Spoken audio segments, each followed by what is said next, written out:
ಮಹಿಳಾ ವಿರೋಧಿ ಕಾಂಗ್ರೆಸ್ ಮತ್ತು ಇಂಡಿ ಕೂಟದ ವಿರುದ್ಧ ಮಹಿಳಾ ಜನಾಕ್ರೋಶ ಯಾತ್ರೆಗಳು ರಾಜ್ಯದಾದ್ಯಂತ ಯೋಜನೆಯಾಗಿದೆ. ಅದು ಡೇಟನ್ನು ಅನೌನ್ಸ್ ಮಾಡೋಕ್ಕೋಸ್ಕರ ನಾನು ಇಲ್ಲಿ ನಿಂತಿದ್ದೀನಿ. ಅದಕ್ಕೆ ಪೂರಕವಾಗಿ ಕೇಂದ್ರದ ಮಂತ್ರಿಗಳು ಮತ್ತು ನಮ್ಮ ಸಂಸದರು ಎಲ್ಲ ಜಿಲ್ಲಾ ಕೇಂದ್ರಗಳಲ್ಲಿ ಮತ್ತು ವಿಭಾಗ ಹೆಡ್ ಕ್ವಾರ್ಟರ್ಸ್ಗಳಲ್ಲಿ ಪ್ರೆಸ್ ಮೀಟ್ಗಳನ್ನು ಅಡ್ರೆಸ್ ಮಾಡ್ತಿದ್ದಾರೆ. ಈಗಾಗಲೇ ಶಿವಮೊಗ್ಗ ವಿಭಾಗದಲ್ಲಿ BY ರಾಘವೇಂದ್ರ ಅವರು ಮಾಡಿದ್ದಾರೆ.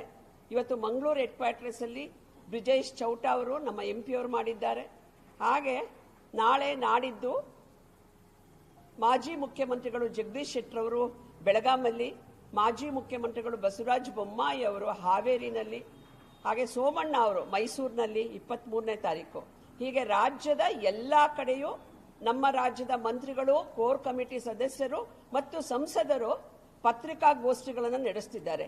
ಹೇಗೆ ಕಾಂಗ್ರೆಸ್ ಇತಿಹಾಸದ ಉದ್ದಕ್ಕೂ ಮಹಿಳೆಯರ ಹಿತವನ್ನು ಕಾಯಕ್ಕೆ ಬಂದಾಗ ಮಹಿಳಾ ವಿರೋಧಿಯಾಗಿ ಎಮರ್ಜ್ ಆಗಿದೆ ಅನ್ನುವಂಥದ್ದನ್ನ ಎಕ್ಸ್ಪೋಸ್ ಮಾಡೋದಕ್ಕೋಸ್ಕರ ಈ ಪತ್ರಿಕಾಗೋಷ್ಠಿಗಳು ಬರುವಂತ 3 ದಿನಗಳು ರಾಜ್ಯದಾದ್ಯಂತ ನಡೆಯುತ್ತೆ. ಡಾಕ್ಟರ್ ಅಂಬೇಡ್ಕರ್ ಅವರು 1951ರಲ್ಲಿ ಪರ್ಸನಲ್ ಆನ ನೆಹರು ಕ್ಯಾಬಿನೆಟ್ ಅಲ್ಲಿ ಏನು ಡಿಫೀಟ್ ಆಯಿತು, ಅಲ್ಲಿಂದ ಹಿಡಿದು ಶಹಬಾನಿಗೆ ಕೊಡಬೇಕಾದಂತಹ 500 ರೂಪಾಯಿ ಪರಿಹಾರವನ್ನ ರಾಜೀವ್ ಗಾಂಧಿ ಅವರು ಪಾರ್ಲಿಮೆಂಟ್ ಅಲ್ಲಿ ಕೊಡೋದಿಲ್ಲ ಅಂತೇಳಿ ಸುಪ್ರೀಂ ಕೋರ್ಟ್ ಅನ್ನು ನಿರಾಕರಿಸಿದ ಸಂದರ್ಭದಿಂದ ಹಿಡಿದು ಇವತ್ತು ನರೇಂದ್ರ ಮೋದಿಜಿ ಅವರ ನೇತೃತ್ವದ NDA ಸರ್ಕಾರ ಮಹಿಳಾ ಮೀಸಲಾತಿ 23-26 ಮಂಡಿಸಿದಾಗ ಇದನ್ನ ಡಿಫೀಟ್ ಮಾಡಲೇಬೇಕು ಅನ್ನುವ ಮಹಿಳಾ ವಿರೋಧಿ ನಿಲುವನ್ನು ತೆಗೆದುಕೊಂಡಂತ ಕಾಂಗ್ರೆಸ್ ಮತ್ತು ಇಂಡಿ ಕೂಟದ ವಿರುದ್ಧ ರಾಜ್ಯಾದ್ಯಂತ ಬರುವಂತ 25ನೇ ತಾರೀಕು ಏಪ್ರಿಲ್ 25 ಶನಿವಾರ ರಾಜ್ಯದ ಎಲ್ಲ ಜಿಲ್ಲಾ ಹೆಡ್ ಕ್ವಾರ್ಟರ್ಸ್ ಅಲ್ಲಿ ಮಹಿಳಾ ವಿರೋಧಿ ಆಕ್ರೋಶ ಪಾದಯಾತ್ರೆ ಮತ್ತು ಸಭೆಗಳು ನಡೀತಾ ಇದೆ. ರಾಜ್ಯದ ಎಲ್ಲ ಡಿಸ್ಟ್ರಿಕ್ಟ್ ಹೆಡ್ ಕ್ವಾರ್ಟರ್ಸ್ ಅಲ್ಲಿ 27 ಸೋಮವಾರದಿಂದ ರಾಜ್ಯದ 224 ವಿಧಾನಸಭಾ ಕ್ಷೇತ್ರ ಮತ್ತು 300 ಮಂಡಲ ಏನಿದೆ ಬಿಜೆಪಿಯ ಸಂಘಟನೆದು ಎಲ್ಲ ಕಡೆ ರಾಜ್ಯದಾದ್ಯಂತ ಹೋರಾಟವನ್ನ ನಾವು ಘೋಷಣೆ ಮಾಡಿದ್ದೀವಿ. ಅದಕ್ಕಾಗಿ ಸಿದ್ಧತೆ ನಡೀತಾ ಇದೆ. ಜೊತೆಗೆ ಈ ಎಲ್ಲವನ್ನು ಮುಗಿಸಿ ರಾಜ್ಯದ ಒಂದು ದೊಡ್ಡ ರ್ಯಾಲಿಯನ್ನ ಬೆಂಗಳೂರು ಮತ್ತು ಹುಬ್ಬಳ್ಳಿಯಲ್ಲಿ ನಡೆಯೋದ್ರ ಬಗ್ಗೆ ಈಗ ಚರ್ಚೆ ನಡೀತಾ ಇದೆ. ಅದನ್ನು ನಿಮಗೆ ತಕ್ಷಣವೇ ನಾವು ಅನೌನ್ಸ್ ಮಾಡ್ತೇವೆ. ಏನಂದ್ರೆ ಕಾಂಗ್ರೆಸ್ ತನ್ನ ದುರಹಂಕಾರದಿಂದ ಸೋನಿಯಾಜಿ, ಇಂದಿರಾಜಿ, ಪ್ರಿಯಾಂಕಾ ಮಾತ್ರ ಮಹಿಳೆಯರು ಅಂದ್ಕೊಂಡಿರುವಂತ ಕಾಂಗ್ರೆಸ್ ಸಾಮಾನ್ಯ ಮಹಿಳೆಯರಿಗೆ ಸಿಗುವಂತ ಅವಕಾಶಗಳನ್ನು ಕಿತ್ಕೊಂಡಿದೆ.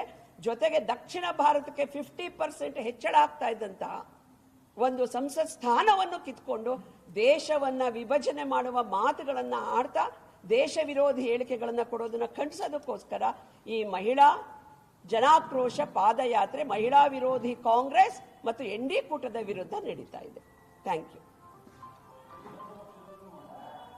ಎಲ್ಲ ವಿಧಾನಸಭಾ ಕ್ಷೇತ್ರಗಳಲ್ಲಿ ಏಪ್ರಿಲ್ 27 ಇಂದ ಇದು ಆರಂಭ ಆಗ್ತಿದೆ. 27ಕ್ಕೆ ನಾವು 224 ವಿಧಾನಸಭಾ ಕ್ಷೇತ್ರದಲ್ಲಿ ಇದನ್ನು ಮಾಡ್ತಾ ಇದ್ದೇವೆ.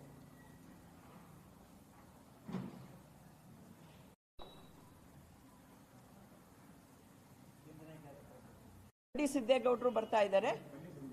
ಬಂಡಿ ಸಂಜಯ್ ಅವರು,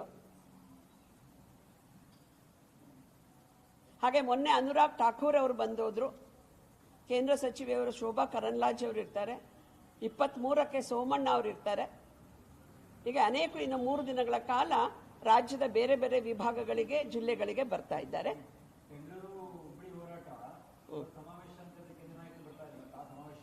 ಬರ್ತಾರೆ ಯಾರು ಅಂತ ಈ ಸದ್ಯದಲ್ಲೇ ನಾನು ಇಲ್ಲ, ನಾವು ಡೇಟನ್ನ ಒಂದು ಫೈನಲ್ ಮಾಡಿದ್ರೆ ಜಿಲ್ಲೆ ಮತ್ತು ತಾಲೂಕುಗಳಲ್ಲಿ ಏನು ವಿಧಾನಸಭಾ ಕ್ಷೇತ್ರಗಳಲ್ಲಿ ಮುಗಿತಾ ಇದ್ದ ಹಾಗೇನೆ ದೊಡ್ಡ ರ್ಯಾಲಿಯನ್ನು ಆಯೋಜನೆ ಮಾಡಬೇಕು. ಯಾರು ಇರಬೇಕು ಅನ್ನೋದಕ್ಕೆ ಡೇಟನ್ನ ಒಂದು ರಾಧಾಮೋಹನ್ ಜಿ ನಮ್ಮ ಉಸ್ತುವಾರಿಗಳು ಕೇಳ್ತಿದ್ದಾರೆ. ನಾವಿಲ್ಲಿಂದ ಡೇಟ್ ಟೆಂಟೇಟಿವ್ ಡೇಟ್ ಕಳಿಸಿದ ಕೂಡಲೇ ಅವ್ರ ಗೆಸ್ಟ್ಗಳನ್ನು ಕಳಿಸ್ಕೊಡ್ತಾರೆ.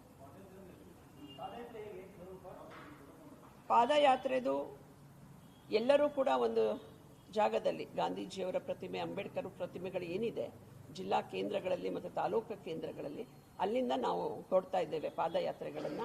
ಆಯಾಯ ನಗರದಲ್ಲಿ ಪರ್ಮಿಷನ್ನ ಒಂದು ಅವೈಲಬಿಲಿಟಿ ಮೇಲೆ 3-4-5-6 ಕಿಲೋಮೀಟರ್ಗಳು ಹೋಗಿ ಅಲ್ಲಿ ಸಭೆಗಳನ್ನು ಮಾಡಿ ನಮ್ಮ ಆಕ್ರೋಶಗಳನ್ನು ನಾವು ವ್ಯಕ್ತಪಡಿಸ್ತಾ ಇದ್ದೇವೆ. ಕೇವಲ ಮೋದಿಜಿಯವರು, ನಮ್ಮ ಸಂಸದರು ಮಾತ್ರ ಹೋರಾಟ ಮಾಡಬೇಕು ಅನ್ನೋ ನಿರೀಕ್ಷೆಯಲ್ಲಿ ಕರ್ನಾಟಕ ರಾಜ್ಯ ಮಹಿಳಾ ಮೋರ್ಚಾದ ಮಹಿಳೆಯರಾಗಲಿ ರಾಜ್ಯದ ಮಹಿಳೆಯರಾಗಲಿ ಇಲ್ಲ. ಅವರು ಈ ಅವಕಾಶ ಕೊಟ್ಟಿದ್ದಕ್ಕೆ ಅವ್ರಿಗೆ ಧನ್ಯವಾದಗಳನ್ನು ಅರ್ಪಿಸ್ತಾ ಸ್ವತಃ ನಾವು ಬೀದಿಗಿಳಿಬೇಕು. ಭಾರತ್ ಕಿ ನಾರಿ ಹೈ ಫೂಲ್ ನಹಿ ಚಿಂಗಾರಿ ಹೈ. ಭಾರತದ ನಾರಿ ಕೇವಲ ಹೂವಲ್ಲ, ಅವಳು ಜ್ವಾಲೆ ಕೂಡ ಹೌದು ಅನ್ನುವ ರೀತಿಯಲ್ಲಿ ಈ ಆಕ್ರೋಶವನ್ನು ನಾವು ವ್ಯಕ್ತಪಡಿಸ್ತಾ ಇದ್ದೇವೆ.